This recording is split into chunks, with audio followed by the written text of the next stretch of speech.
Hello, everybody. Welcome to... That was the start, Anton. Okay, let's try that again. Okay. Hello, everybody. Welcome to Threepcast, episode 4. I'm Elliot. I'm Phil. And I'm Anton. And on today's episode, we are going to be discussing Indiana Jones and the Fate of Atlantis. We will also be finding out how everybody's weeks went. We're going to do some E3 news. And we've got a new segment on the show that's currently a surprise. Stay tuned. The gas. Yeah. So let's start off by finding out how everybody's week went. Okie dokie. Phil, would you like to start?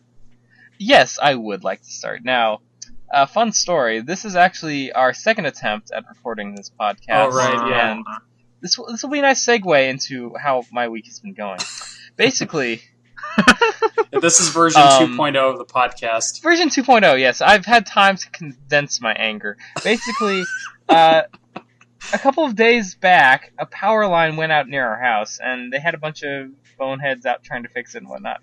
But it's been like a week now, and ever since, our internet has been the worst it has ever been in a long time. Like, for every 5 minutes you can use the internet, it'll go out for, like, the next 5 minutes. It's so annoying. So we were recording yesterday, and sure enough, we lose power. Or, not power, we lose the internet.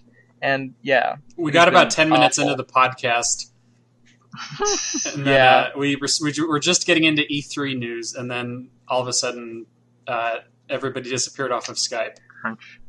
It's a fun time at the Ridgeway household. It's a fun time. So how am I supposed to league with this kind of internets? Yeah, I know. Exactly. My League of Legends, I'm up for promotions for Silver 1, just for anyone who's interested. So yeah, I really want the internet to come back so I can become gold sooner. But yeah, cool. That's my week. Then they'll send him a gold-plated bust of his head in the mail, I think. Because I'm good at League of Legends. That's what I heard. If you get gold, they send you a gold-plated bust of your head. Phil, can you retell your Fiddler on the Roof story from last night? Oh, gosh.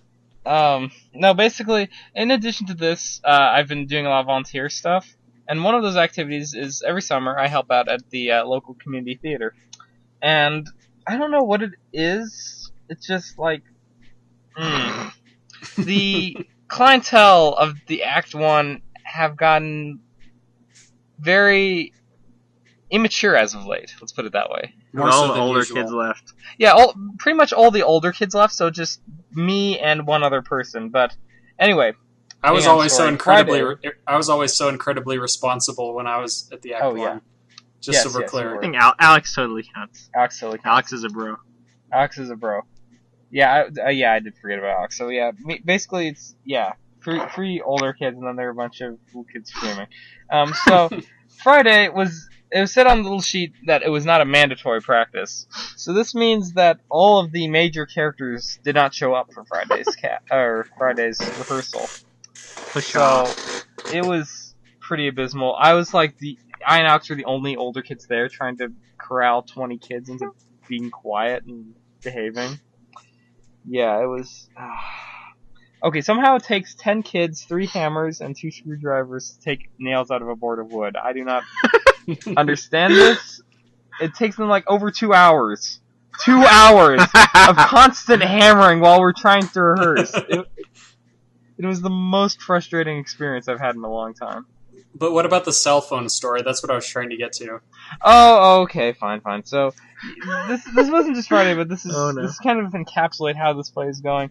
Basically, kid loses his cell phone backstage. He's wanting to go back and get it because he wasn't supposed to be backstage. So we're like, no, stay out there. So we go back, find another kid backstage who's stolen it. We tell him off. We grab the cell phone. We go looking for him. We can't find him. And then it turns out he sneaked behind us and went backstage and found the kid that stole his phone and was like, give it back. And he's like, I don't have it. And so 30 minutes later, we give the cell phone back to the kid, and he drops the F-bomb on me. And I do not think that word has ever been said in the Act 1 theater before. So, and just so we're clear, the word that was said was not fiddler. Yes, indeed. So when we're talking about F-bombs. And not Fate of Atlantis. Fate of Atlantis. No. And it was not podcast. Fun. Uh-huh. Okay, so... For frivolity? Yeah. basically, my week's been awful. I would love that if understand that that. was a new swear word, if people just said frivolity to each other as an expletive. Mm-hmm. That would be Not awesome. the frivolity. Oh, frivolity! See, now we're going to Yes. have to mark this podcast as explicit on iTunes. Ooh. Edgy. You gotta do it. Maybe How- that'll bump up our views, or not views. I think so. What Views, is it? wow. What do they call it on iTunes? Not views, but Oh, Listens. listens. get the listens. No, you see, this is a problem since we're all used to film and whatnot. I always say we're gonna film the podcast, and I'm like, oh, Yes. that's kind of difficult. Anyway, So so yeah. One day we will film an episode of the podcast, and it'll be funny. yeah, we'll do a video podcast one of these days, and Yeah. we'll upload it to the main YouTube page, and everyone will ask us why we aren't working on Earthbound. Yep, Yes. that'll be good. How about your week, Ellie? How'd it go? My week, there's not really a whole lot to talk about with me. If you've kind of been following along on our Facebook group or on our website, you know that we're gearing up to do another feature film this summer. So, It's Earthbound. and it's not Earthbound. What? You must hate Earthbound. We hate Earthbound so much. And we set Itoi's house on fire. Mm-hmm. So mostly this week has been ordering props, ordering equipment, and making phone calls. I hate cold calling in general. Like, Yeah. I have to do it at work, and I hate it. I hate it even I feel more you, when bro. it's for a volunteer project. I feel like I'm just pestering these people, this thing like, "Hey, we're making a movie. Do you want to, Hey, listen. sacrifice days of your summer to come help us be in this movie that you're not going to see for a few years, and it'll be fun." What's your ETA on this movie? Oh, when we're going to film it, or when it's actually going to be finished? When will it be finished? I have And no can view idea. it with my Well, see, eyes? the thing is, I think our fan base wants to see Earthbound more than this. Even after we announce what this fair. is, I think they're still going to want Earthbound more. So the Mhm. current plan is, after we get the shooting done for this, I'm going to jump back into Earthbound and just focus on finishing that. Yeah. That's the plan. So my Sounds week like a has been solid cold calling plan. people. Fun times. Fun Wow. times for all. Anton, do you have anything? Any food you'd like to declare? I found an arthritis mouse. Basically a mouse with a stick on it, and on top of the stick are the mouse buttons. It's the most glorious of mice. Can we have a Ellie? Can we have a link in the description for the podcast? It's where you can buy your Or own like in the $60 info, yeah. Yeah, arthritis show mouse. notes, where to buy an arthritis mouse. Basically, Yeah, let's do that. you've shown it to me on Skype like half a dozen times because you're so proud of Yes. it. I'm Basically, very it's proud. like it's a joystick. It looks like a joystick, but it doesn't bend. Yeah, it's not a joystick. It's just shaped like one, Yes, and you just scoot it across your desk, and it's the best. and you've claimed that you've claimed that it heightens the immersion of Yes. computer games. It does. I was playing Fate of Atlantis, and I felt like it was my walking stick into another world. There you go. It heightened my puzzle solving skills by ×2, and also I asked Phil for hints. You should have had this for Loom. I mean, seriously. Yeah, that's fair, but it doesn't have like 7 to 8 buttons up and down the side of it. So There you have it. So let's do E3 news. And this is the news. Okay, so let's start off with the E3 news that's relevant to this podcast. Yes. There wasn't all that much adventure game news all around at E3, but I think the one big piece of news that kind of makes up for the fact that there was only one big piece of news is that there is going to be a remastered high-definition Grim Fandango remake. woo, woo, woo. Yes. So what did you guys Yes. think of that news? Pretty awesome. I want more, I know. Yeah. more bacon, but I don't have a PS4, so never mind. Well, the thing is, when I saw the announcement, I was so over the moon about it. I was like, this can't be for real. And then it's like, That's true. it didn't register with me for like half an hour until like I didn't realize at first that it was a PS4 exclusive, or right. PlayStation exclusive, rather. Uh, And by the time that I realized this, I was already so hyped up about a Grim Fandango remake. I was like, oh, well, looks like I'm buying a PS4. yeah, exactly. But It'll yeah, probably come out on PC at some point. yeah, that's kind of what the internet is saying for everybody who freaked out and is like, why is it only on Sony products? Yeah, exactly.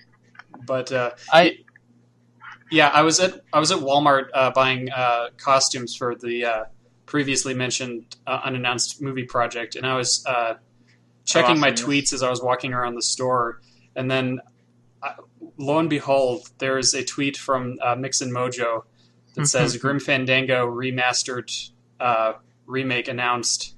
And so I'm staring at it in Walmart, and I'm just kind of standing there with my mouth hanging open, and I just stare at my phone for like a full 10 seconds, trying to let it register. And, Wow. and I'm like, well, okay, it's not April Fool's Day. Maybe this is for real. And so then I go look it up, and I'm like, yep, this is for real. I can't believe this is for real. It is pretty awesome. I just like the fact when we first started talking about doing this podcast and like different sections we could do when we were talking about how to get games, you would always say we can talk about how you can't like get Grim Fandango and stuff like that. We can call LucasArts about it. What are you doing to fix this? So yeah, they're fixing it. Yeah, right. Yeah, and I thought that was funny that was part of the... what the remastering will entail. Well, the thing is... Will they just res up the graphics and like add details to the 3D models? Or yeah, that's a good question. If they're going to totally like redesign everything, like remodel all the environments and give everybody like new character models, or if it's just going to be like a... I'm assuming that's what it's going to be. Because if all it is just like, upscaling, if it's still going to be removing those bugs, if it's still just going to be a 2D game with 3D models walking around, even if it looks really pretty, I don't think that's going to be very impressive. Yeah, that's true. So it'll probably be all right though. I nominate you to go and play it when we get that far. What? I nominate you to go and play Grim Fandango HD when that comes out. Okay, well, we'll definitely review it whenever it comes out. Okay. So, stay tuned. I think, also E3 news, I think Telltale announced their Borderlands. Borderlands game. There was a lot of Borderlands news. I haven't really been keeping up with Borderlands so far. I'm kind of just waiting. I mean, the thing is, with Telltale games, I'm pretty much sold on it, regardless. So I'm going to probably at least play the first episode of Borderlands at some point. So I don't really see much point in like getting hyped up over screenshots and trailers. That's true. Yeah, I think from what I read about it, it's supposed to be a prequel to Borderlands 2, I think. I don't know. It explores the Borderlands universe in an adventure game style, which is interesting. Yeah, it looks really cool. Don't get me wrong. I get such a deluge of Telltale information on my phone. Yeah, right. It's just like, Yeah. Yeah, exactly. I'm still waiting on the King's Quest reboot that got canceled. That made me cry. Oh, right. Yeah, Telltale was going to do a King's Quest reboot. I forgot about that. And then it was going to be cool. They didn't do it, and then the license expired, and now it's not happening. Although, sort of tangentially related to the Grim Fandango news, I saw something really interesting. This is from mixandmojo.com, which is like the go-to website for LucasArts-related news. Yeah. Here's what they had to say about Grim Fandango, the rights to Grim Fandango being acquired by Sony. It seems that Sony had approached Disney to get the Grim rights by itself, and only joined up with Double Fine when they found out both companies were after the game. Even more interestingly, Sony apparently was going for all of the LEC adventure titles. Did they succeed? Maybe. Hopefully. We'll see. So they were apparently going after everything, not just Grim Fandango. Which, that'd be crazy. If, that would be great. Yeah. If like somebody who cared would re-release the games. Yeah. On a not DOSBox Steam dump format. Yeah. Well, yeah, even just a straight re-release would be really cool. But if they would remaster them like what they're doing with Grim Fandango, I mean that would be so cool if they went. They could actually make the fabled Day of the Tentacle HD, right? Allegedly canceled. Yeah, I wonder if they would just revive that project, or if they would, like, theoretically, if they went back to Day of the Tentacle, if they would just completely, make something. The other thing is this means that they could potentially make new entries in these series. What? So I'm still waiting on Monkey Island 6, Telltale. Yeah, come on, Telltale, get with it. Now it might be a Sony Monkey Island 6. Whoa, come on, Sony, get with it. It'll be a first-person Yeah. shooter online MOBA. I don't know where the Monkey Island... Because Telltale doesn't have the Monkey Island rights anymore. Yeah, I know. So they went back to LucasArts, and then LucasArts got bought by Disney, and then... So it's either Disney or Sony. It'll be a Monkey Island Pirates of the Caribbean crossover. Right. Where Guybrush Threepwood and Jack Sparrow team up to insult sword fight in an online multiplayer Monkey Island. And you have to buy the characters as figurines at the store. And all of the different insults are DLC. You can buy insult packs for $5. And then my soul would die. Hats and pirate decorations like eye patches and Okay, we're getting a bit peg off legs. So that's the E3 news. E3 news, speculative E4 news. Right. What did you guys think of everyone else? I always enjoy E3 just for the troll videos that come out afterwards on YouTube. Yes. This year's been okay, not as good as previous years. There wasn't a giant enemy crab or anything like that. Well, there weren't as many As far as keynote troll. faux pas as there have been in No, previous years. definitely not. No, yeah. It sounded like all the presentations went pretty well. Microsoft From what I and heard. Sony, from what I saw, seemed so samey. And then Nintendo, of course, is Nintendo, so it's just overall pretty good. Yeah. Mhm. I like how... I was pretty impressed with Nintendo's.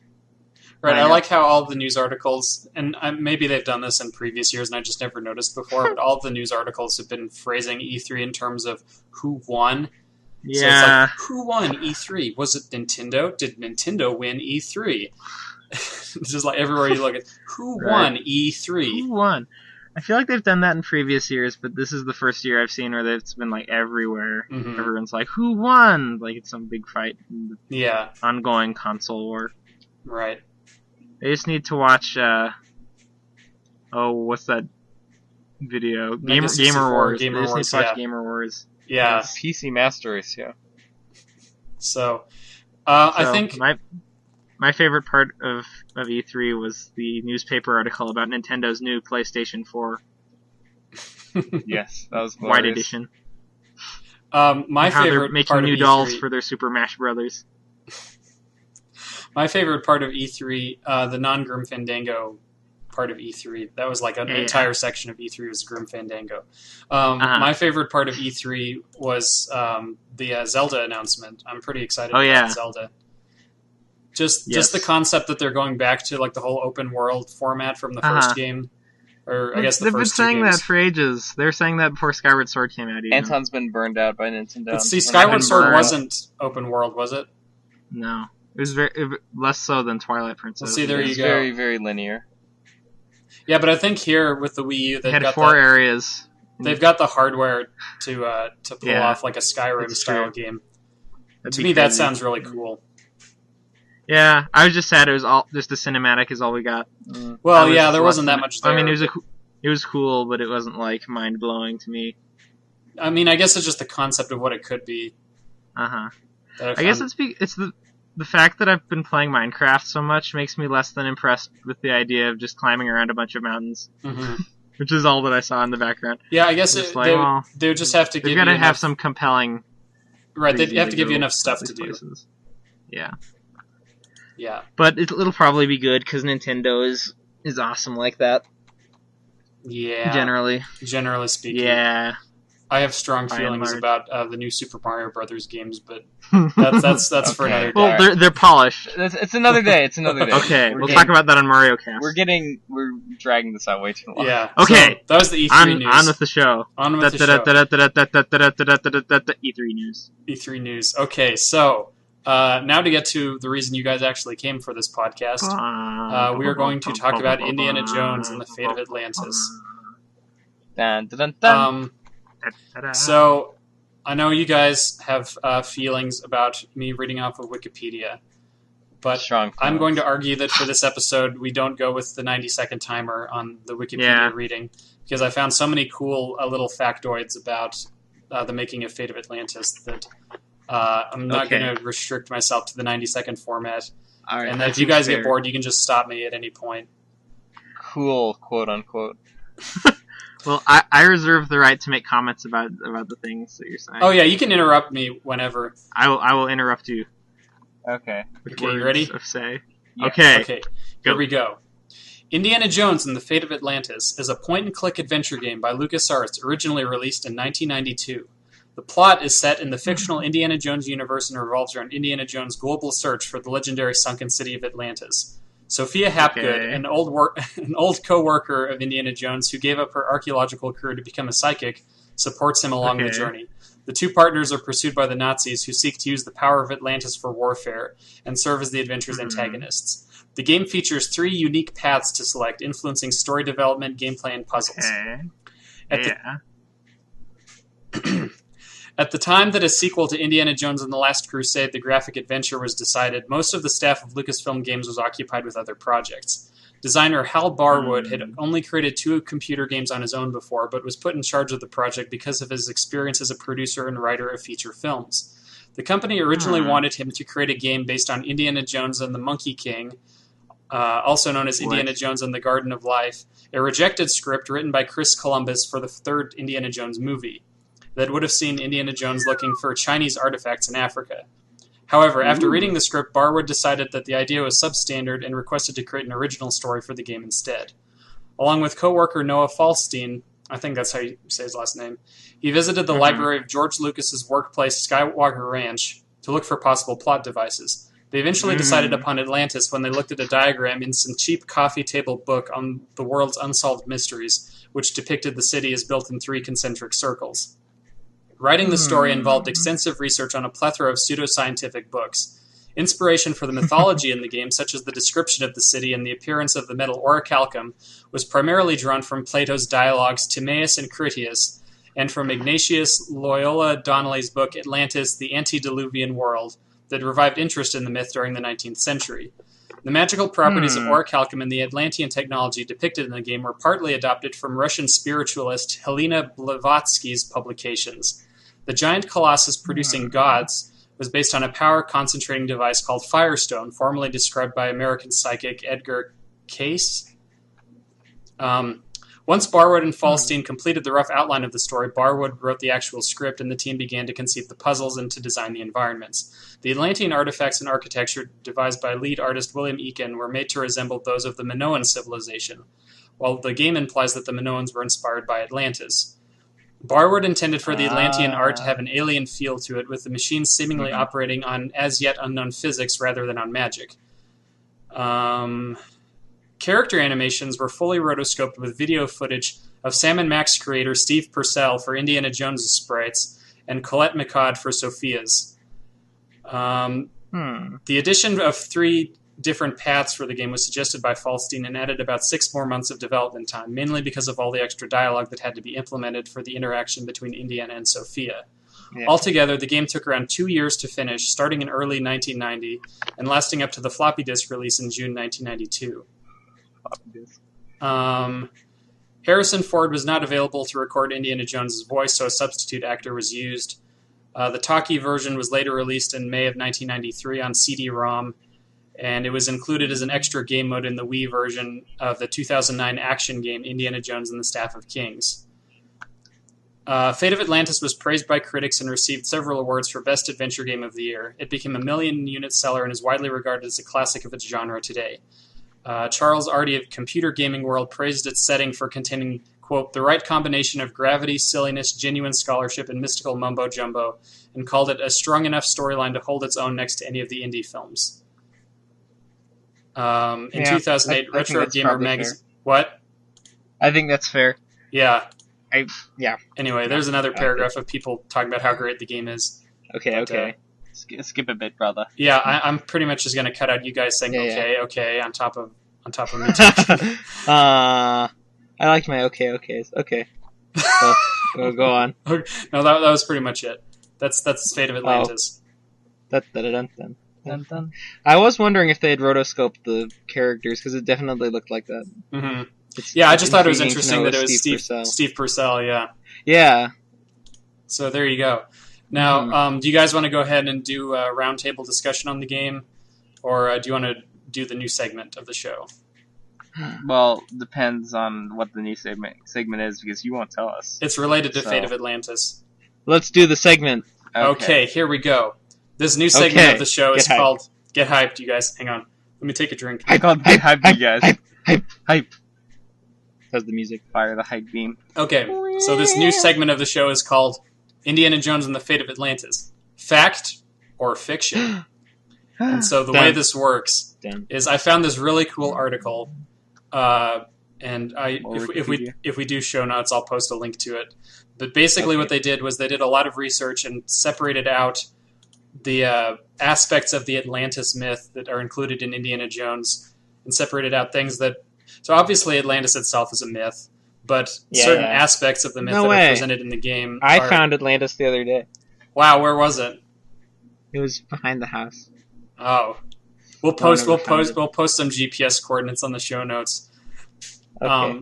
So yeah, but the thing is that some of it was made up by the game designers and some of it was based on actual mythology from other sources. Yeah. So what I'm going to do is I'm going to present you guys with an element from the game, and you have to decide whether it's fact or fiction. Okay, I'm ready. Okay, got some music going. This is where I'll start the music. Okay, so first off, the lost dialogue of Plato. Now, this is a key element in the game. Pretty early on, Indiana Jones has to find this missing dialogue that Plato wrote, which contains all of the clues he needs to go find Atlantis. Mm-hmm. The question is the lost dialogue of Plato something that scholars consider to be an actual thing? Well, I was surprised to hear that there were actually bits of the Atlantis stuff from the game that were taken from actual Plato dialogues. Right. The first two ones that are mentioned, as including bits of Atlantis, are the Timaeus dialogue and the Critias dialogue. Those are both real dialogues by Plato, and they both include things about Atlantis. In fact, I think when I read those in high school, I think it was after I'd played Fate of Atlantis. So I found those segments of the book to be really interesting, because it's like, it's just like the game. But as far as the lost dialogue, what do you guys think? Is that something that people think actually exists, or is that something that the designers just pulled out of thin air? I'm gonna say that probably it's like the lost dialogue of Plato, supposedly written by, what was it? Plato? Not Hippocrates. No, hang on. It's like... Hermocrates. Hermocrates, yes. Hermocrates! That's part of the puzzle! Okay, but I'm gonna say that may be a work of fiction, but it's conceivable that there are lost dialogues of Plato. You have to come down on one side or the other.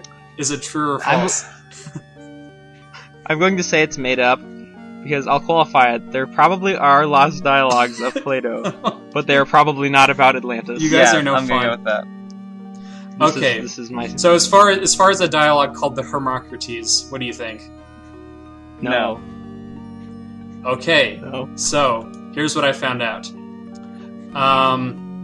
So Plato structured this dialogue into 3 books, each identified by their keynote speaker. So it starts off with Socrates getting together with 3 of his friends, Timaeus, Critias, and finally Hermocrates. Now, there are 2 dialogues that we know of, the Timaeus and the Critias.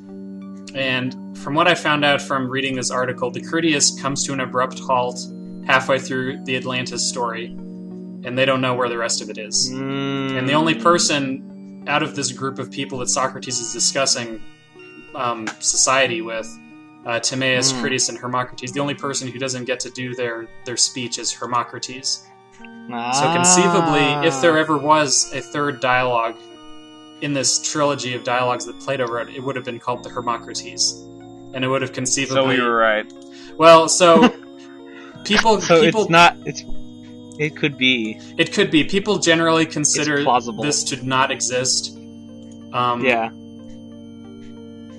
Yeah, so pretty much... we were right.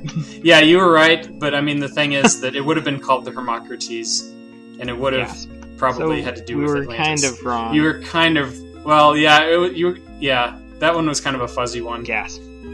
Okay. Because the lost dialogue of Plato as it appears in Fate of Atlantis, that's an invention. But whether or not that actually exists, people aren't sure. They think maybe, but they're doubtful. That was the impression I got. Okay, so that was the first one. Next topic is Plato's tenfold error.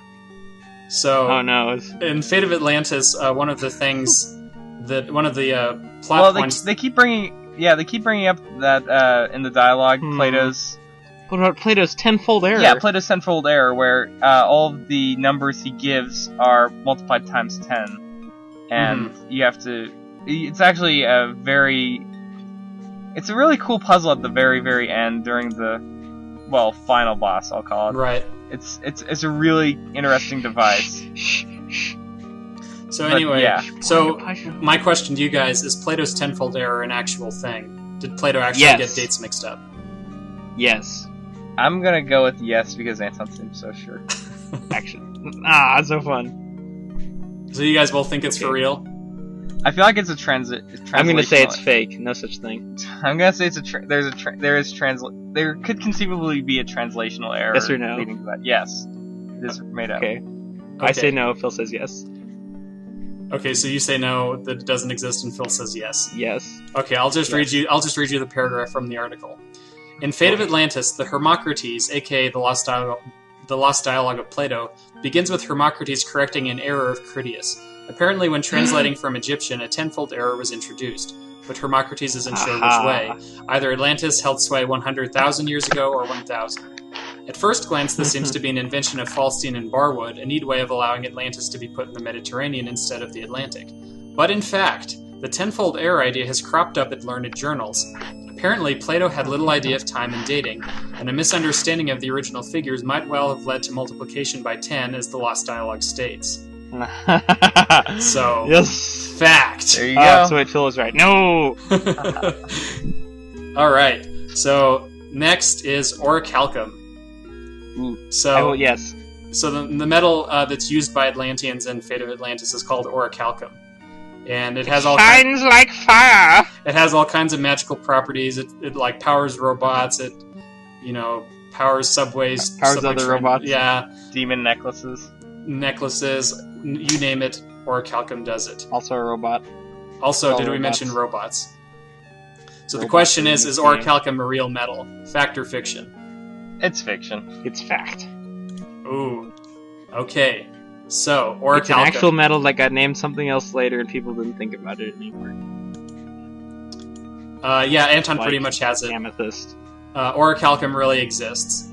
Plato wrote of a metal called orichalc, and he writes, in those days the most valuable metal except for gold was orichalc. Beyond that, Plato ascribes no properties to the metal. It certainly didn't animate machines or move mountains, as later happens in Fate of Atlantis. Orichalcum has been variously held to be a gold-copper alloy, a copper-tin or copper-zinc-brass, or a metal that's no longer known. It's mentioned in the Aeneid, and it's theorized that it was an alloy of gold and silver, but people don't know for sure what it was, but it has been written about as an actual metal. Yes. Oh. So the final piece of... 2 for 2. Oh yeah, I haven't been keeping score. Who's winning? We're tied. Yeah, we're tied. We've only done 3 so far. How can you guys be tied? Well, we went the same on the first one. Oh, okay. Fair. Okay. So the last one, this will be the tiebreaker. the Knossos Labyrinth. So, at the midway point in Fate of Atlantis, Indiana Jones has to go into this massive underground labyrinth in Crete. The question is, does this labyrinth exist? Fact or fiction? Fact. Fiction. Okay. So, I'm just going to read the article. This will be easier than me trying to summarize it on the fly. Okay. I need to know! So here's what this article says. If Crete doesn't feature much in the tale of Atlantis, it is an enormous presence in Greek mythology. From an intriguing blend of myth and fact, Barwood and Falstein drew together a large part of the game. Most of what we know about Knossos came from the work of British archaeologist Sir Arthur Evans. Starting in 1900, Evans unearthed the Palace of Knossos, which he associated with King Minos. He and later archaeologists determined that the original palace was destroyed sometime in 1700 BC, before being rebuilt into a far more elaborate scale. The final destruction came at the hands of the Mycenaeans, I think that's how you say their name, who overran Knossos and Minoan Crete around 1400 BC. Work continued at the site for a long time, finally concluding in early 1935. Discovered during this period were 3,000 stone tablets containing scripts of 2 languages, but note the date, early 1935. When Indy arrives in Crete, his first task is to search an old dig site for the Moonstone. It seems clear, and it becomes clear when you compare the artwork with actual photographs of the palace, that Indy is searching through Evans' dig site. Eventually, Indy finds the Moonstone Disc at the dig site, and the next section of the game opens up, exploring the labyrinth. This part is clearly myth, but it's not made up by Barwood and Falstein. According to Greek legend, there really was a labyrinth under the city of Knossos. The legend also stated that the layout of the labyrinth was based on a mural on the floor of the palace. The mural of the labyrinth has been found, but the labyrinth itself has not. Ha ha ha ha ha. So wait, who wins? I Is win. it for real or no? It's not for They real. haven't found It's it. myth. They haven't found it But yet. it might be for real. It They might just be haven't for found it real. yet. There's a Maybe map. I have to go find it if I want that point, don't I? Yeah, you'd have to go find it to win the point, Anton. Ah! Well, we'll say I win for the time being because I'm a good winner. And I will continue my quest to find the labyrinth of Knossos. Well, there you go. Fact separated from fiction. Dun dun dun dun. Dun dun. And yeah, this article was a really interesting read in general. So we'll probably have to do actual show notes for this episode. Yeah. Yeah. Okay, let's All right. finally, like 30 finally. minutes in, let's move Yes. into the game. Let's talk about the game. Yes, Indiana Jones and the Fate of Atlantis. Do you guys just kind of want to jump in and I'll start talking at once, or do we want to do like a round table kind of thing? Well, we can start round table and kind And of then it'll devolve into nonsense. Right, You guys will okay. Talk about So, random stuff. Phil, why don't you start? Since you Sure. finished the game, right? You finished the whole game. I finished the whole game and it was great. You liked all the puzzles that you did. No, okay, I will admit I did not get through it on this playthrough, but I remember You basically backseat drove me through the end of the game. I helped Anton get through the ending, and I remember playing this game a lot when I was younger, so it's still really fresh in my mind. Right. I'm gonna say, alright, I know on the Loom podcast we talked about how this is kind of, one of those Sunday afternoon games where you can get through it in a couple of hours. Uh-huh. This, on the other hand, is like a drastic change, sort of, I would say in adventure games, because It's a huge scope. it is incredibly massive, and it's meaty. It's a very meaty adventure game where there's just a lot of puzzles, and instead of being sort of fantastic like Monkey Island and Loom, kind of, where you do ridiculous things and things that are not per se, they wouldn't abide by the laws of reality and whatnot. Mm-hmm. Indiana Jones, I felt like it introduced a very realist sort of perspective into adventure games. And all the puzzles are very organic. Yeah. Oh yeah. Definitely. They all feel like things that you could actually do, except for a couple that I detest. Yeah, Anton, do you want to say a few words about Fate I'll of hold my Atlantis? beef. I'll hold my beef. Okay. Anton has been trying to... Yeah, I was just going to say, Anton's been trying to vent about certain things on Fate of Atlantis, and throughout the weekend, I kept telling him to just bottle it up and hold it back and then just explode on the podcast about all the stuff that drove you crazy with Fate of Atlantis. Mm-hmm. Okay, alright, but before we move on to Anton's explosion, I just wanted to say that I really like, as Anton said, the organicness of the puzzles. Like, there's, when, at a certain point in the game you have to find Plato's Lost Dialogue, it'll randomly put it into different sections. And I think Anton and I I think our dialogues were in just about the same section. I think maybe there was different, but they were in the same area. Where in the first of the game, a bookshelf falls on Indy and it's stuck on the floor. And, Oh yeah, we solved that puzzle two completely yeah, different there are two ways. different solutions to this puzzle. My solution was I went under the bookshelf to the room below, and I got a piece of coal out, and I threw the coal, hit the book, and it fell down, and I picked it up. What? Whereas Anton found a screwdriver and I had to find an arrowhead. Oh yeah, the arrowhead, put a cloth on the arrowhead, unscrew the back of the bookshelf, reach down, and pick it up. See, that's what I did. I didn't realize you could grab a piece of coal and throw it up and knock the book down. See, I did not realize That's what I really like about this game. And again, there are 3 different paths. We each took a different path. Yeah, there's so much to this game. Like, you could play it through each and every time and be, it'll be fun because it keeps changing. Yeah, up. that's true. Right. Yeah, that actually brings up one of the things I wanted to talk about. One of the things I like about this game is how it goes out of its way to make sure you get a different experience every time you play it. I mean, within reason. Like you said, the location of the Lost Dialogue of Plato, when you go back to Barnett College to look for it, it changes each time you play the game. And like the whole concept of the 3 branching paths, depending on what kind of game you want to play. Right. It was like a kind of a precursor to the way The Walking Dead was structured, because the game will observe how you behave in the first section of the game and then determine which path you should go on for the rest of the game at a certain branching point. Mm-hmm. So yeah, I like that about it. And yeah, the organic puzzles are really cool. Especially, you get used to like the silliness of things like Monkey Island, Day of the Tentacle. Yeah, Here, exactly. it's a lot more The monkey serious and wrench. practical. So if you get stuck at any point, you can usually think your way out of what you need to do, and it'll be pretty logical. Yeah. You don't have to worry. Yeah, I don't have to worry about using a monkey as a monkey wrench or anything like that. Putting a banana on a metronome. Yeah, right. Yeah, that's all I had to. That's my major thought. I'll say more as we go on, but that's kind of my feel for it. One of the things I loved about this was just the overall tone of the story. Yeah. This came out 3 years after Last Crusade came out, so the Indiana Jones movies were still really fresh in everyone's minds. Yeah. And so they did an amazing job of capturing the tone of the first three movies. Really did. Like, I imagine they probably watched the first three movies several times before making this, because it just perfectly captures just the things that Indiana Jones says, and just the dialogue and the pacing and sort of the behavior of the Nazis and how they're kind of like, chasing you to all the different locations. They're like always one step behind Indiana Jones. It just felt so much like the movies. Like, if they made Fate of Atlantis into a movie, it would be so good. Like, it would be fantastic. yeah, let's save any discussion, because I do want to talk about that. But let's just talk about the game itself for now. Dun, dun, dun. Did you just tip us as to the secret question of the show? No, I was just saying I want to sort of compare, like, what do you guys think Fate of Atlantis would have been like if that had been the fourth Indiana Jones movie, and sort of compare it to Kingdom of the Crystal Skull? Okay. But, I want to get to my beef. So okay, you should say so your the only thing that bugged me about this, there are I'm not sure how I want to say this. There are certain aspects of Fate of Atlantis that bug me, because I guess it really just boils down to the Atlantis section of the game.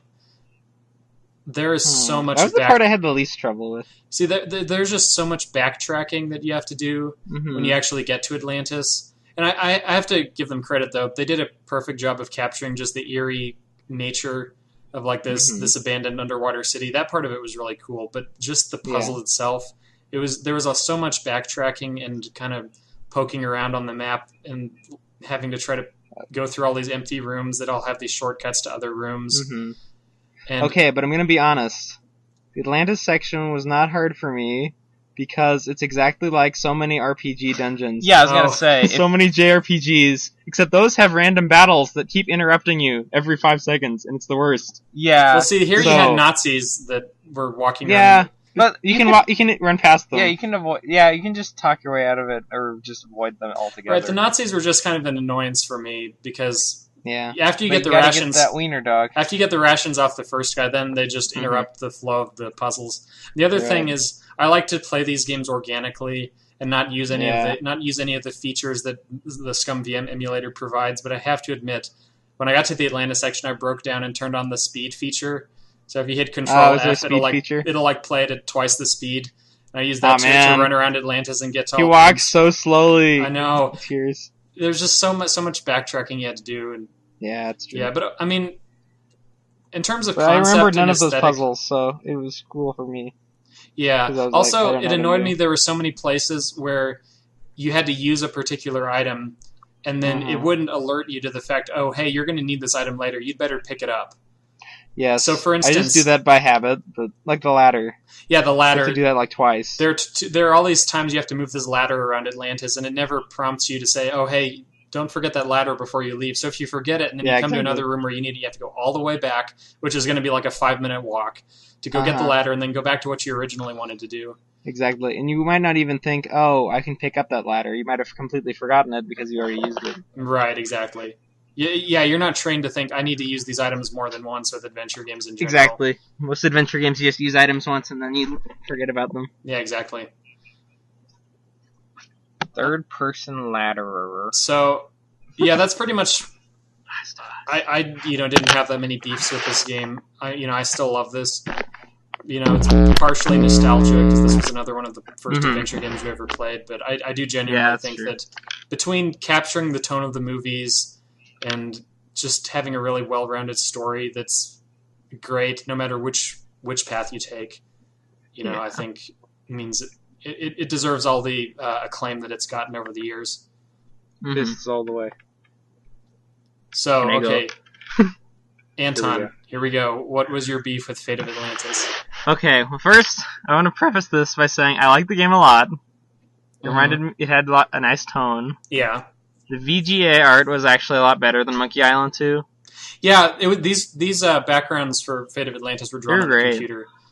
Monkey Island 2 was all scanned artwork. Monkey Island 1 is like really basic pixely artwork. Right. And Monkey Island 2 is scanned VGA artwork. But what Fate of Atlantis looked like to me was it scanned VGA artwork that they went over with it, like pixel by pixel. See, I think and cleaned it up so it looks like game art, but it's got all the color variation of actual art. The Wikipedia article said that they drew all of the art on the computer, but then when it got close to the end of development time, they were running out of time, and so what they did was they did paintings and then scanned them in. Yeah. Okay. Well, it looked much nicer than Monkey Island. It did look a lot more... I mean, I like the kind of grungy look that Monkey Island 2 has, but this was definitely a lot more clean and crisp. Yeah. Okay. And I like the fact that the puzzles are organic. That was my other positive point. Yeah. Uh-huh. Okay, I'm ready. I'm bracing myself. Okay. Here we go. You the look puzzle. so happy. I finally get to say my beef. Everything. Should we have some music? You can add music if you want, or a drum roll. Okay.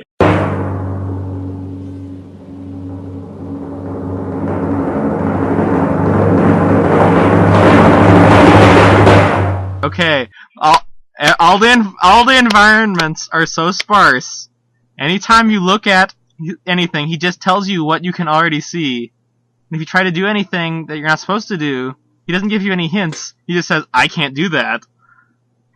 And it's like not helpful at all. And it's like all the puzzles are organic, but if you don't know exactly what they want you to do or how they want you to do it, it's not helpful at all. So like, for example, after I pried all the nails out of the... Well, it's like I'm trying to pry the nails out of the bookcase at the first of the game, right? Right. So I use the arrowhead, and he's like, "Ow, that hurt my hand. I'm not going to pull out any more nails until I have something to cover it with." And you have to go find this dirty rag somewhere, and it's like so much pixel hunt. And how am I supposed to know to do that? And you get all the nails out, and you do them one at a time. And then you say, like, pick up bookcase to try to get him to take off the back and look inside. And he's like, "I can't pick that up." I'm like, "Well, what do you want?" And then I finally figured out you have to say, "Open bookcase," like it's some sort of treasure chest or something. I'm like, this does not make sense to me.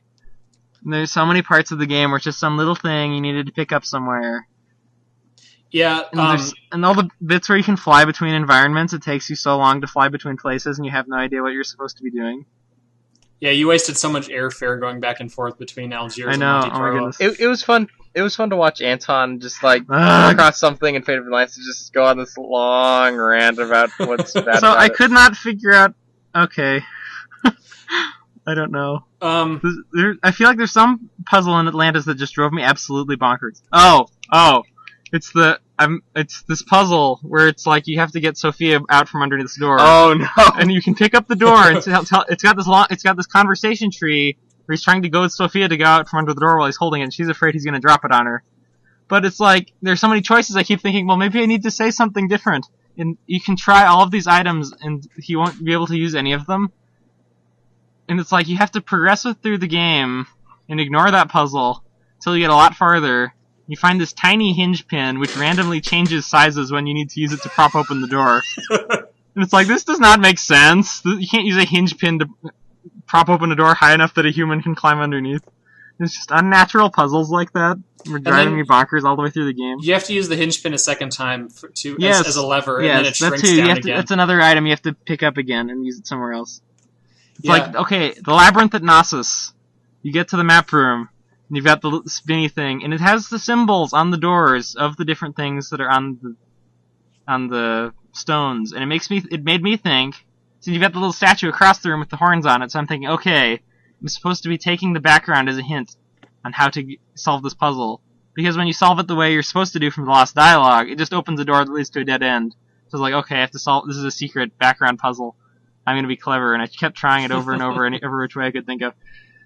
And I didn't think, I have to rub a cloth on a comb, hold it up in an empty hallway, and he'll be like, gasp, a secret door! And there will be a secret door suddenly. It's like, that doesn't make any sense! Yeah. Puzzles like that are just... Well, Anton is literally frothing at the mouth. at Yes, this moment. it was driving me bonkers all the way through the game, these horrible puzzles. yeah, there are definitely I agree with you there. There are a few puzzles that kind of... See, I think the problem... I mean, they seem unnatural, and they don't let you know that you're making progress, or that you have good ideas when you try things that are close but not correct. Yeah, no, I agree with that they should have had more dialogue for Indy to say, so if you try the wrong thing, for him to like encourage you that you're on the right track instead of just the pat, oh, that doesn't work. Yeah, it's just like, well, I don't know. Am I on the cusp of a great discovery, or am I going completely in the wrong direction? I think part of the problem was that you chose the wits path, and so I think their goal... I'm not saying this was something wrong that you did, but I'm saying I think you had a bad experience because the designers thought, oh, this is the path that needs the most puzzles. So let's go out of our way to make as many obtuse puzzles as possible. So like the thing with the thing with the static on the comb. Mm-hmm. I'll say most of the puzzles were pretty reasonable, I think. Yeah. Like all the submarine puzzles were fine, and yeah, most of the Atlantis puzzles I was okay with, except for the part where I had to ignore Sophia and move on with the game. The Atlantis part of the game was what the part because there's so much backtracking in that outer circle. Yeah. That I kept thinking, this is the last puzzle, and then I can move on. Right. Because I'll have cleaned out this area and I can move on to the next bit. Yeah. I didn't think I had to move on to the next bit and come back. You were thinking too much in terms of RPGs. I was. It was my downfall. You mentioned earlier that you had to search all over Barnett College for the dirty rag. The other puzzle drove me bonkers in Barnett College at the first of the game. Mm-hmm. Okay, was it the gum on the shoes? Yes! You go to a school desk, and pick up desk gives you gum from underneath the desk. And then you have to use gum on coal chute, and he'll be like, oh, I can put gum on my shoes to climb up this coal chute. I'm like, what the poop, man? Yeah, that was one of those puzzles that, like, even when we played the game the first time, that always bothered me as like, that doesn't really ring true. Doesn't work, Indy. Doesn't work. Yeah, I do have to call foul on a couple of places in this where they did resort to pixel hunts, in my opinion. There were definitely pixel hunts, like For finding instance, the arrowhead. Well, the arrowhead is one, and then in Atlantis, this was one that really, really annoyed me.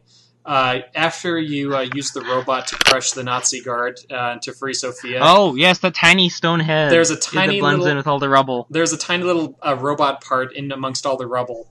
Yes. And I went all the way to the room where you need this robot part, and on the screen it kind of indicated that I was still missing something. So I had to walk all the way back to the dungeon, which was like, a 5-minute walk.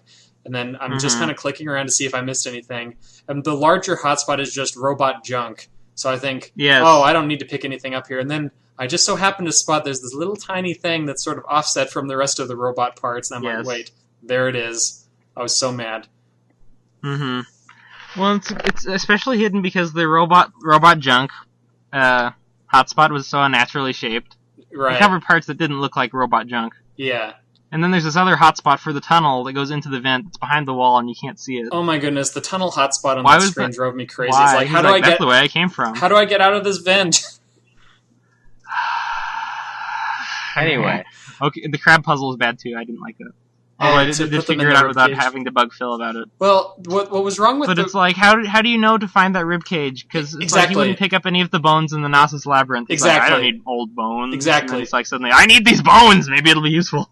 Yeah, and it's the fact that the rib cage is so far out of the way. You have to go out. Yes. You have to go out into the subway tunnel and then go all the way around. You have to walk freaking 270 degrees around the circle of Atlantis to get to this wrecked train where there's a single skeleton where you can pick up a rib cage. When there are skeletons lying all over Atlantis. Why wouldn't any of those other ones worked? I know. And why do you need a crab? Oh, to feed an octopus. Of course. Also, the crab raft made me crazy too because that was another place where I had to turn on speed mode. Because it went so slow. Those spindles on the wall. on the tunnel. Those were not necessary. Those drove me crazy also. I was like, it's a spindle. Okay, so I went all the way back to the machine room and picked up the brass wheel. It looks like a ship's wheel. I was like, I'm going to stick it on there and turn it. Oh my goodness. You really did that? No, it was the sunstone. It was the... And then you have to change, depending on which room you're going into. It's a different stone. That kind of made sense, because you were going in a circle. Yes. Alright. Calm it down, you two. Okay, I want to know, can you open that treasure chest upstairs in Barnett College? Because there's a treasure chest behind a box, and I couldn't get it open, and I assumed it was from a different path. No, you can go to the end of all 3 variations of where the lost dialogue is, and if you get to it, he's just like, oh, there's nothing in here. The way you do it is you have to go back up into the attic and open up an urn, and then there's a key in the ashes, and then you use the key to open the chest. How do you get up in the attic? I couldn't get him to go up in the... You have to use the grease on the totem pole and pull it back. What? Yeah. Yeah. For real, Anton. I'm crying. Gosh, Anton. So what's inside the treasure chest? It's just nothing. Nothing? Yeah, he just says it's empty. What? Okay. So one of the things... This actually... You reminded me of the attic room in Barnett College. Here's something that has always bugged me about Fate of Atlantis in general. In the opening scene... After the opening credits, you have the Indiana Jones music. Da, da, da, da, da. After you get through the opening credits, Indiana Jones makes this exciting entrance into the game by jumping through a window, and there's like glass flies everywhere, and he crashes into this room, and he's like, "How are you going to find this statue, Jones?" And okay, at the time, it's like, "Yeah, Indiana Jones jumping through a window." But then you think about it later. This is the attic of Barnett College. Why? So what he would have had to do was he would have had to get on the roof. Kerner came to his office and was like, "I hear you have a statue. Can I see it?" He's like, "Okay, I'll go find it." So Indiana Jones is like, "Yeah, I'll go get the statue for you." And then he proceeds to climb up on the roof of his office building. This isn't through a window. If you haven't played the game, this isn't actually in the game. This was just what would have had to happen. He climbs on the roof of his office building and then whips his way across the street to jump through a window into the college where he works. That's a good point. Well, upstairs was blocked off, remember? That sign. Right. There you go. That's why he had to do that. There you go. Yeah. It had to be. Silly me. I do, while we're talking about the beginning of the game, I would like to say I always really loved, in that first screen when he flies to the attic, in the very prominently in the foreground, you see this, what he calls a medieval gargoyle, but it bears such a striking resemblance to the elevated beings at the very end of the game. It's just... What, really? It's yeah. Okay, I gotta go look at this now. I didn't notice that. But now and like how you said how the they based Atlantean culture off the Minoans, or yeah. Oh, does he say it? Is that the statue he says it looks like? Or Marcus thought it was from a Minoan statue or something? Might be, I don't know. Maybe. It does kind of have a resemblance to the Atlanteans. It does vaguely look like an alien, I guess. I like how just like that they don't really bring that up at the first, like other than passing, but that kind of just it's like it was there from the beginning. Yeah, like you subconsciously remember it when you see the very end. I don't want to spoil what happens at the end, but yeah, that's a good point. I always love that in movies when they show you something at the beginning and you don't understand the significance until the end, and then when you go back and do it a second time, you're like, oh, that was there the whole time. Yeah, right. It was singed the whole time. Yeah. I feel like there's something else I was gonna gripe about, but then I can't remember. I actually thought of something else I want to say about the story. My gripes are overlong. So yes, I got a big dose of this because I took the team path where Indiana Jones and Sophia kind of go through each area together. I love the interplay between Indy and Sophia in this game. And just the fact that the way they set up their characters, it's very much like a Mulder and Scully relationship, because Sophia is the psychic who claims to have contact with dead Atlantean kings, and then Indiana Jones is like the skeptic who's like giving her a hard time at every step of the way. And it was just this great like opposing dynamic between the two characters. That I would always pick the options in a dialogue trees where I would just prick on Sophia and just give her a hard time. But yeah, it was just a really, really cool. I mean, I could have easily seen her as a companion in one of the movies. Yeah. Oh yeah, definitely. I would even argue that the dialogue between the two is like better than what are the other three? I don't. Well, there was Marion, and then there was the Screamy lady from Temple of Doom. Screamy lady, and then Elsa. No, not Short Round. Yeah, short round Okay. doesn't count. And also that Nazi lady. Yeah, Or, Elsa. woman. Spoilers. Spoilers. Whoa. Elsa No, was she's not a Nazi. Not a Nazi. Okay, anyway. So this Not- actually is not a good. Nazi. Anton, were you done ranting? I We need to hustle. I need to get going. I had a Phil's gotta get thing. going. I was gonna say. Okay. You can tell. Keep closing. Drink Elliot's rose water. Okay. Oh, I remember what it was now. When you're getting Sophia out of the cage, this didn't really bother me so much. It was just kind of humorous. So you leave Sophia in Barnett College, and you don't see her for the whole game if you take the Wits path, right? Right. Then she suddenly turns up in this cage. And it's the first time he's seen her for the whole game. Right. So he's like, "Did you miss me?" She's like, "Get me out of here!" Like as like first thing, she doesn't even say hello. That's funny. I was just like, okay. Yeah. And then he kisses her. It's like, okay. Yeah, in the labyrinth, midway through the game, there's a point where you can talk to Sophia if you take the teen path, and he's like, "You look great in this light," and then she's like, "What are you talking about? It's pitch black in here."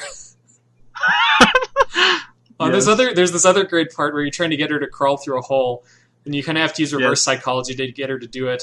And either one of the options you can pick is like saying, "You probably wouldn't fit through that hole anyway," and then she's all like, "Is that a crack about my weight?" And then you can choose to say, "Well, it's not exactly a barn door." That was always one of my favorite conversation trees. Oh my goodness. It's not exactly a barn door. I have to admit that hole drove me crazy because I thought that was a puzzle. I had to do it on Wits path. Yeah, And that's you the can't other do thing. See, because there's leftover bits from the other paths, and so there's like a couple of red herrings. Like if you're not aware of the fact that there's stuff lying around that you don't need, that you would need on a different path in the game, yeah, that can be kind of distracting, I guess. Mm-hmm. Okay, we need to hustle. Yeah, so we were talking about the movies just now, and then we kind of got back off track. I was going to use that as a transition point. We can kind of wrap up with this. For years, before Kingdom of the Crystal Skull came out, people who played this game always said that this would be the perfect blueprint for a fourth Indiana Jones movie if it ever got made. So my question to you guys, which do you think made a better movie? Kingdom of the Crystal Skull or a hypothetical Fate of Atlantis movie? Like, is that even a contest? I mean, hypothetical will always be better than what is actually. Well, okay, but pretend they just used Fate of Atlantis. Just the premise. No. The premise Like of just the adapt movies. it straight. Like don't change anything. Okay. But you still have old Harrison for it. Pretend you have old Harrison Ford doing Fate of Atlantis. Would that be better than Kingdom of the Crystal Skull? I feel like Fate of Atlantis tells a more compelling story, and the characters are much more like memorable. I feel than Crystal Skull and Russian Lady. I mean, there are some similarities though, because if you think about it, the Atlantean higher beings in the end sequence, it's kind of like the aliens in Kingdom of the Crystal Skull, and the whole premise of like what the Russian lady does at the end of. I'm sorry, spoilers for Kingdom of the Crystal Skull, but. What the Russian lady does at the end is kind of similar to what Dr. Uberman does in the God Room in Atlantis. That's true. So I mean, there are a lot of plot similarities.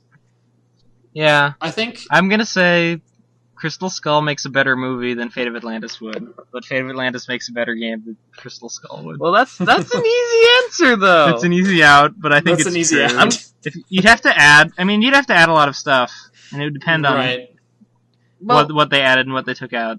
I mean, whether it's a decent movie. Just the dynamic between Sophia and Indy is so much more entertaining than Marion and Stupid I don't know. Mutt. I don't know. Well, Stupid Mud is stupid, but I thought Marion was pretty good in Crystal Skull. I'm not saying Kingdom of the Crystal Skull is a great movie. I'm just saying if it had been, if the premise had been Fate of Atlantis, if you guys would have thought that was a better movie. No, I agree. I feel like Fate of I like the Crystal Skull. I thought it was cool. I mean, it's been forever since I watched much. The premise is stupid. It had a lot of cool parts. No, it had so many cool parts. It was a cool movie that had problems. Go watch Cinema Sins Kingdom of the Crystal Skull. Well, that encapsulates everything I hate about that movie. But so many of the Fate of Atlantis characters are just like flat like stereotypes, like I am evil Nazi characters. Yes, like I'm evil Nazi. I am evil Nazi scientist. In Monte Carlo, Trottier is such a one-dimensional character. He really is. He's like, I don't want to help you. Oh no, I'm kidnapped. Help me. Okay, now I will help you. I'm grateful. You solved my puzzle. My feeling on Kingdom of the Crystal Skull is that it's a good movie that starts out good and then gets progressively worse as it goes on. Yes. Yeah, that's probably fair. But I mean, I feel like there were redeeming qualities all the way through. I honestly liked it better than Temple of Doom. But Yeah, that's the thing. It ranks above Temple of Doom for sure. It's better than any of the Star Wars prequels. I like Temple of Doom better. Have you Oh, seen man. Temple of Doom? Yes, I Have you seen it recently? have. Yes. Okay, so Okay. here's the new Okay. Temple of feedback. Doom is way more exciting. If you like Temple of Doom more than Crystal Skull or vice versa, please write us an email to podcast@ridgewayfilms.com. Please Yes. write us awful hate mail for implying that Kingdom of the Crystal Skull has redeeming qualities to it. Podcast@ridgewayfilms.com. Hey. That implication terrifies me. Well, I'm kind of Write desperate at this emails point for people to supporting my to position. give us podcast feedback because nobody's sending anything. If you know what the F word is that the child said to Phil, write it in an email. What do you think the F word was? Tell us. Write your guess us on the in back of an index card. Stick 4 fluffy And send puff it to marshmallows on the ridgewayfilms.com. corners, and just walk Take- away, mother. Take a trip to To the the mountains. mountains. Oh my goodness. Are we really attacking Buffy? Okay.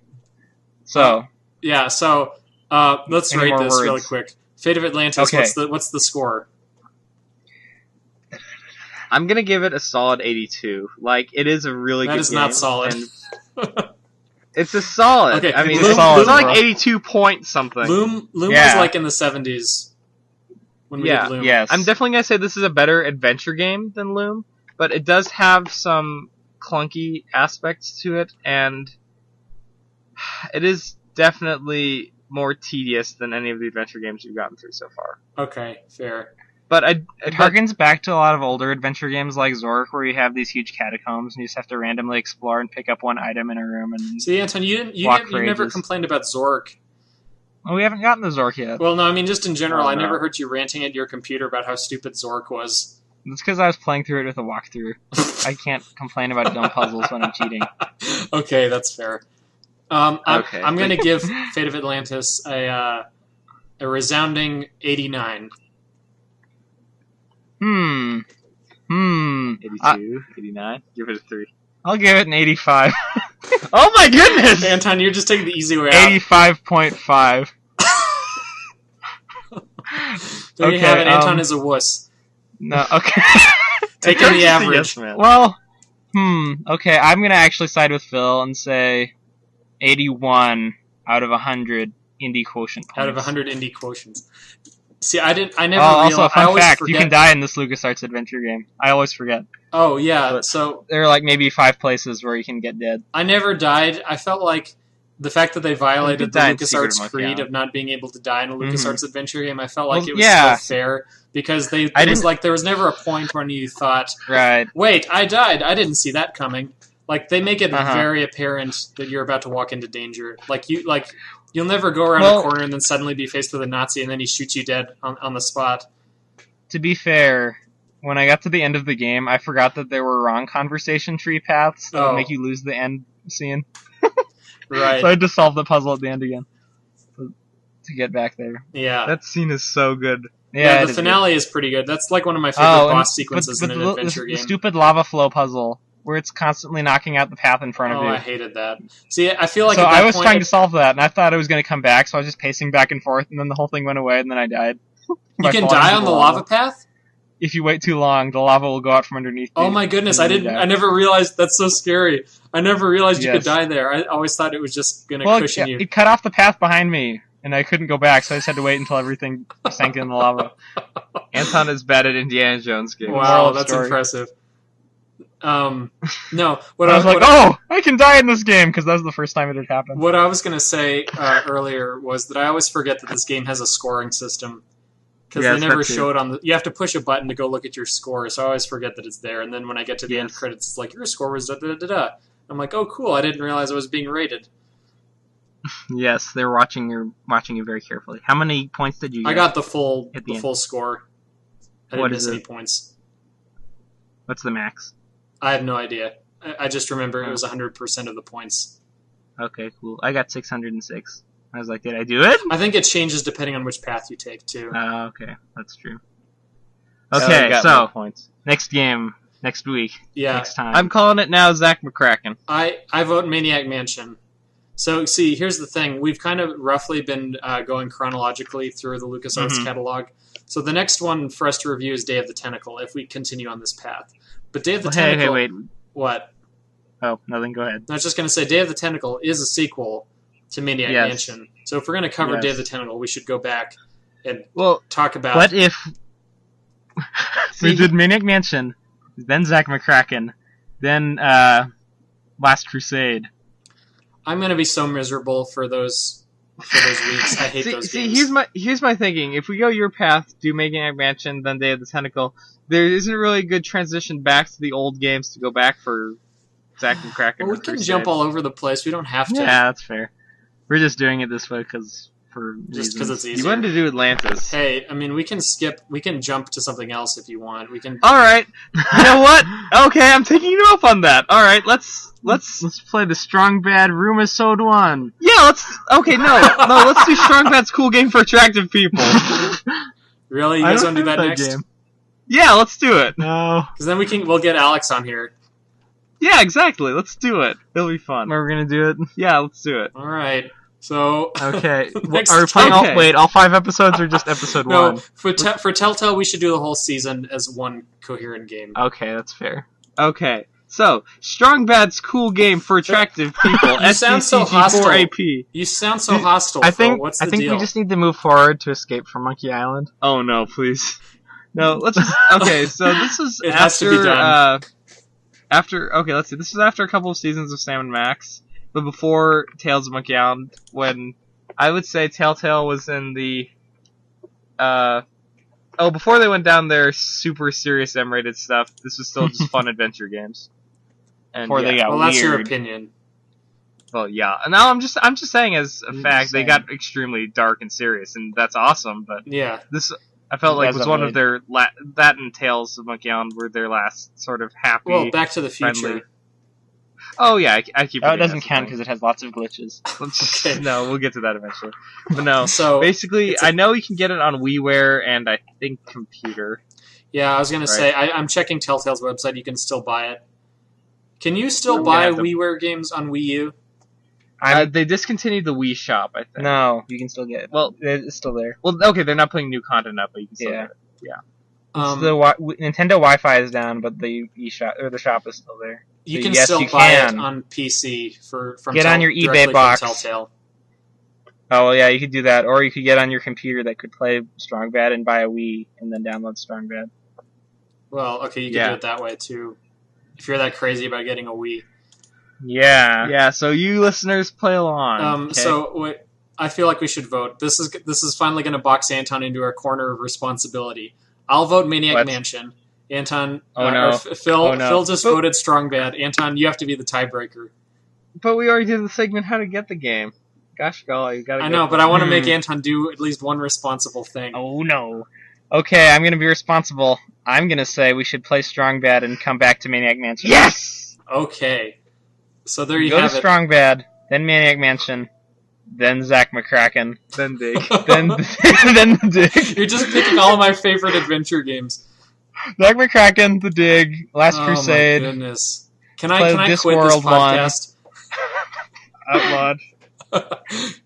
You guys get to continue Ellie's podcast by yourself. It's Ellie's podcast. It's the Wikicast. Wikicast. Today we'll read a Wikipedia article. We should just read a walkthrough for these games for the second half of the show. Here's how you cheat. Use the key on the door. Then click the top dialogue option. Okay, so I guess episode 5 of Threepcast is going to be Strong Bad's cool game for attractive people. That sounds good. SBCG4AP! I'm okay with this. Okay, so if you've played Strong Bad's cool game for attractive people, SBCG4AP, please send us your feedback to podcast at I think at this point we've got enough clout. We've got like 4 episodes, right? We can get the Chapmans on the episode. They're easy to reach. No, I'm definitely looking forward to using my Homestar and Strong Bad voices during the podcast. You have to roleplay. Yeah, we have to roleplay. I take Bubs. I'm looking more and more forward to this next episode. Forward. No. I feel like we need to pick mini adventure games and do one-off special episodes. Where We could talk for do. We 20 could just minutes do a about bunch of stupid short 30 minutes. mini-sodes for each episode of Strong Bet if you think that'd work out better. I was gonna say mini-sodes for stuff like the Danger Desk episode, Oh, like where it's not an actual game.